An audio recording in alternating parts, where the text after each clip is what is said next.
You know that feeling, right? That quiet but persistent pull towards something more. It's that moment where the life you're living just suddenly feels, well, too small. You can just sense there's a purpose waiting for you, something way beyond your day-to-day. That feeling, that is the hero's calling, and that's exactly what we're going to dive into. So think about this for a second. This isn't just some philosophical thought experiment. It's a question that, honestly, cuts right to the heart of what it means to live a meaningful life. What happens when you are chosen for a journey that's going to demand absolutely everything from you?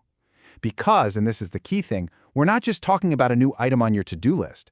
We're talking about a total, life-altering transformation. And this is that moment, the call. It can show up in so many ways, right? It could be some huge, out-of-the-blue event, a mysterious opportunity, or just that quiet inner knowing that simply refuses to be ignored. But here's the kicker. No matter how it arrives, it's a threshold. It's basically the universe telling you, hey, your old life, that old you, it's already over, even if you haven't quite caught up to that reality. Okay, so the call is out there. You've heard it. And right away, you're hit with the first major hurdle. It's that internal battle, right?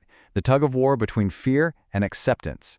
This is where the real work, the real journey, actually begins.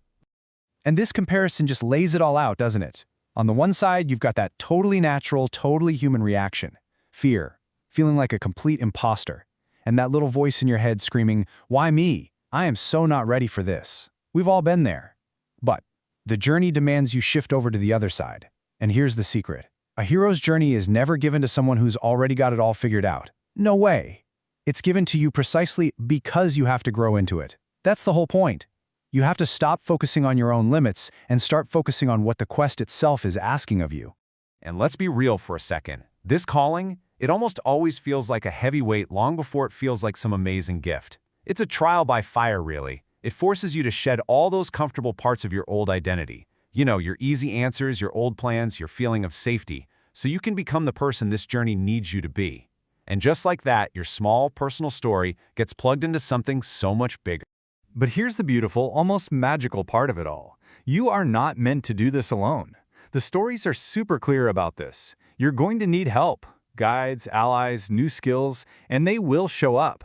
But here's the catch. They only appear after you've said yes, after you've committed.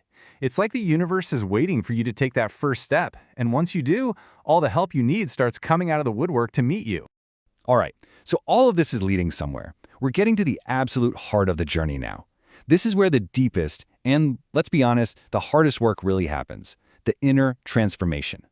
You see, every true hero's journey has this moment, a descent.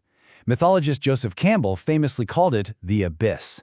Think of it as the ultimate showdown. It's you confronting your biggest fear, or that part of your personality you've always tried to ignore, your shadow self. Or maybe it's a deep, shattering loss. Whatever it is, it's basically a symbolic death. The old you has to die here. So how in the world do you get through something like that?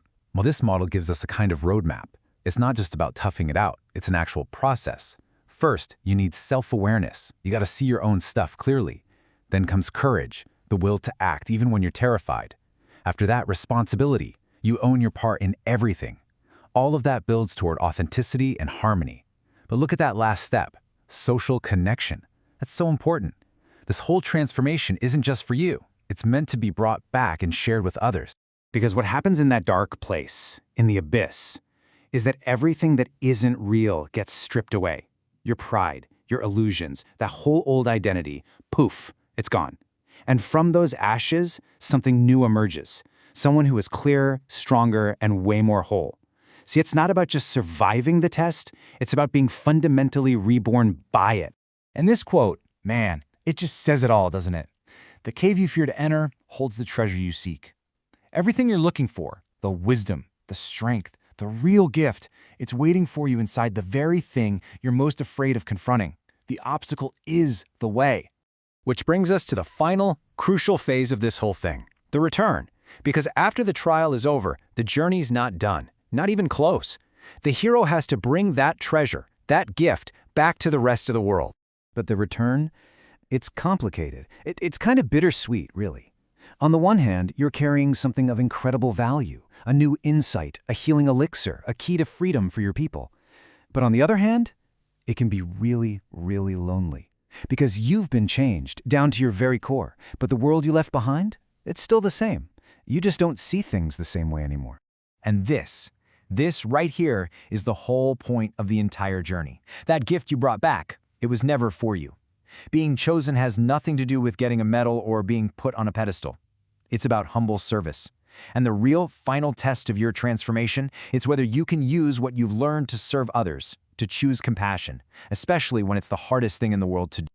And in the end, you have this incredible realization.